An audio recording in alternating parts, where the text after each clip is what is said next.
Sumainyo ang Panginoon. At sumaiyo rin. Ang mabuting balita ng Panginoon ayon kay San Marcos. Papuri sa iyo, Panginoon. Noong panahong iyon, nagsimulang magsalita si Jesus sa mga punong saserdote, mga eskriba at matatanda ng bayan sa pamamagitan ng mga talinhaga. Sinabi niya, may isang taong nagtanim ng ubas sa kanyang bukid at bunakuran niya ito. Pumukay siya ng pisaan ng ubas at nagtayo ng isang mataas na bantayan. Pagkatapos, iniwan niya ang ubasan sa mga kasama at siya'y nagtungo sa ibang lupain. Nang dumating ang mga panahon ng pitasan, pinapunta niya ang isa niyang utusan upang kunin sa mga kasama ang kanyang parte. Ngunit sinunggaban ng mga kasama ang utusan, binugbog at pinauwing walang dala. Ang may-ari nagpapunta uli ng ibang utusan, ngunit kanilang pinukpok ito sa ulo at dinustak. Nagutos na naman siya sa isa pa, ngunit pinatay nila ang utusang iyon. Gayon din ang ginawa nila sa marami pang iba. May binugbog at may pinatay. Iisa na lang ang natitira na maaaring papuntahin sa kanila, ang kanyang minamahal na anak. Ito ang kahuli-hulihang pinapunta niya. Igagalang nila ang aking anak, wika niya sa sarili. Ngunit ang mga kasama'y nag-usap-usap. Ito ang tagapagmana. Hali kayo at patayin natin, at nang mapasaadin ang kanyang mamanahin. Kanilang sinunggaban siya, pinatay at tinapon sa labas ng ubasan. Ano ngayon ang gagawin ng may-ari ng ubasan? Paroroon siya at papatayin ang mga kasamang iyon at ang ubas ay ibibigay sa iba. Hindi pa ba ninyo nababasa ang nasasaad sa kasulatan? Ang batong itinakwil ng mga tagapagtayo ng bahay, ang siyang naging batong panulukan. Ginawa ito ng Panginoon at ito'y kahanga-hanga. Tinangka ng mga pinuno ng mga Hudyo na dakpin si Jesus sapagkat nahalata nilang sila ang pinatatamaan sa talinhagang iyon.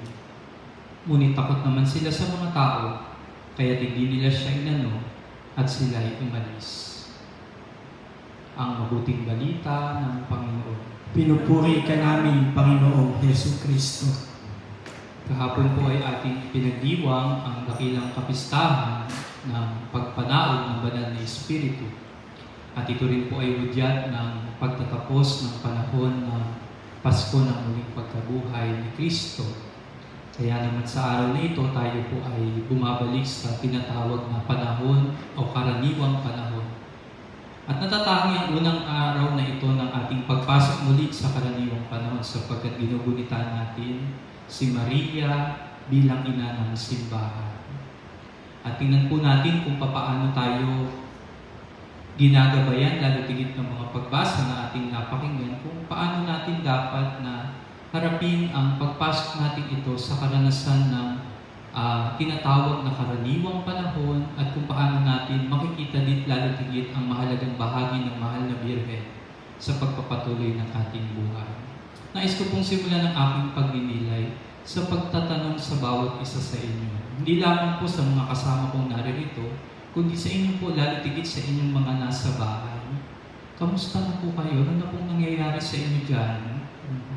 Sa mga nagdaang araw, simula po nung tayo ay pumasok sa enhanced community quarantine hanggang sa naging pumasok na tayo sa general community quarantine.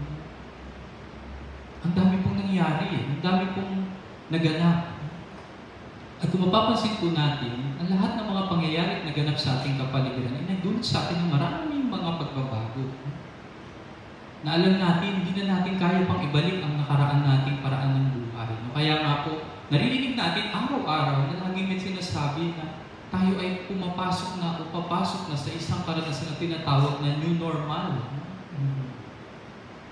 Alam po natin na napakahirap na muling magsama-sama tayo sa kasalukuyan dahil nga po hanggang sa ngayon, hindi naman po bumababa ang bilang ng mga mayroong karamdaman dulot ng COVID-19. Mas tumataas pa nga po. At alam din po natin, hindi na rin po pwede yung mga nakagigis na natin na talagang aalis ka at malayang-malaya kang makakalabas ng walang suot ng face mask ngayon. Sa bawat paglabas mo, ay kailangan mong gawin ito bilang pag-aalaga at pag-iingat upang sa gayon huwag kang mahawaan o kaya naman huwag kang maging dahilan ng pagkahawa ng kumakalat na virus sa iyong kapwa. Maraming limitasyon. Hindi lahat pwedeng puntahan. Kahit nga po sa mall, may oras lang ng iyong pananatili sa loob.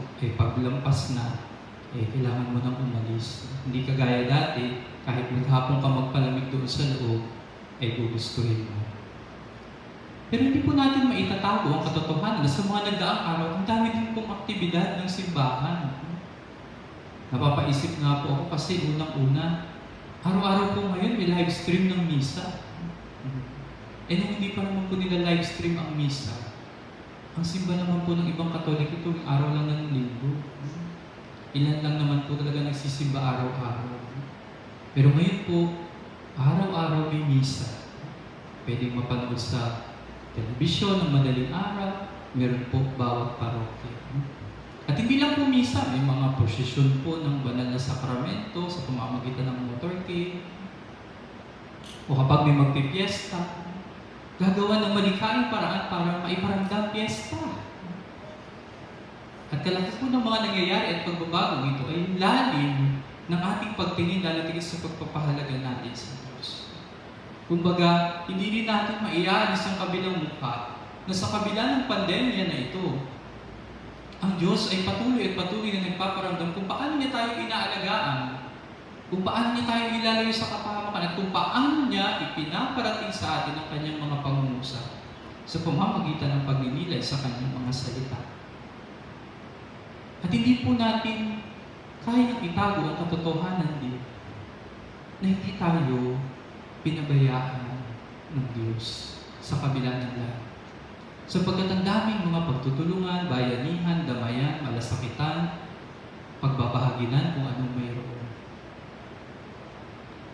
Kung atin pong babalikan ang mga sinasabi ng mga pagbasa sa araw na ito, kalakip ng maraming biyaya at grasya na kaloob ng Diyos sa atin at ang pangangalagang ginagawa niya sa atin, paano naman tayo lumalago sa lahat ng mga biyayang ipinagkakatiwala ng Diyos sa atin? Paano tayo binago sa larangan ng ating espiritual na pamumuhay ng mga nagdaang kaganapan na nagpalalim ng ating pananampalataya sa Diyos? O lumago ba tayo sa pagkilala natin sa Panginoon, tayo ay lumayo sa Kanya at hindi natin siya tinanggap sa buhay natin? Bakit po sa kasalukuyan may mga awayan, may mga pananamantala ng kapangyarihan, may mga tao na hindi magawang tingnan ang sitwasyon na ito para maging sandali para ipahayag ang pagtutulungan, pagmamalasakitan. Bakit may mga nagtitinda po, grabe po magpatong ng tubo sa kanilang paninda. May mga bansa po ngayon na nagkakagulo na hindi po tayo bulag sa katotohanan na ito na may mga tao na sarili na ang iniisip at hindi na ang iba. Kaya napakahalaga pong paalaala sa atin na sa paglipas ng mga araw at panahon, lalatigit sa larangan ng ating pananampalataya sa Diyos habang tayo ay patuloy niyang inaalagaan sa sitwasyon na ito, ay makita natin na dapat tayo lumago sa diwa ng ating pananampalataya. At paano natin makikita na tayo lumalago sa diwa ng ating pananampalataya? Kapag may kakayahan tayo na gumawa lalatigit ng mabuti sa mga taong nasa paligid natin. At suklian naman ang kabutihan ng Diyos sa atin sa pamamagitan din ng pagiging mabuti sa bawat isa. Lalo na sa sitwasyon na ito. Na sana hindi maghari ang pananamantala sa kapangyarihan bago sa pagpapadama ng kapangyarihan, hindi ng pang-aapi, hindi ng awayan, hindi ng pagkakanya-kanya, kundi ng kapangyarihan ng pag-ibig. Gayong ang tanging kapangyarihan na tinataglay ng tao ay ang kapangyarihang magmahal. Sa mga lugar na kung saan mayroong mga paninira, sakitan, mga pagkakataon na sarili na lamang ang pinangahawakan, ay makita sana na ang saysay ng mabuhay na nakaugnay sa Diyos ay ang buhay na may kakayahang umugnay at hindi humiwalay Mga kapatid, sinasabi sa atin sa unang pagbasa kung paano dapat nating palaguin ang sarili natin. Hindi sa mga bagay na masama, bagkus sa lalo pang o higit pang mabuti sa larangan ng ating pagpapahayag ng mga bagay patungkol kay Kristo. Ngayon po, ginugunita natin si Maria bilang ina ng simbahan. At lagi po nating tatandaan na ang mahalagang bahagi ng mahal na Birheng Maria ay lagi tayong dalhin patungo kay Jesus. At ang pamamaraan ng mahal na Birheng Maria sa kanyang pangangalaga sa simbahan na ito ay yaong ipadama sa atin palagi kung paano tayo mapapalapit sa kanyang anak na si Jesus. Kung paano niya tayo inaanyayahan na laging magdasal ng banal na rosaryo, kung paano niya tayo inaanyayahan na laging magbalik loob sa Diyos, magtika sa ating mga pagkakasala, at kung paano niya tayo inaanyayahan na isipin lalo tigit ang kabutihan ng ating kapwa. Nawa sa tulong at panalangin ng mahal na Birheng Maria, maramdaman natin na tayo ay lumalago sa ating pananampalataya. Nawa sa kanyang tulong at paggabay, makita natin ang landasin na dapat nating tahakin, lalo sa nagbabagong mukha at sitwasyon na ating hinaharap. At nawa sa tulong at panalangin ng mahal na Birheng Maria, ay lumago tayo, lalo na sa larangan ng pagmamahal, kung saan higit nating makakatagpo ang Diyos sa ating buhay. Amen.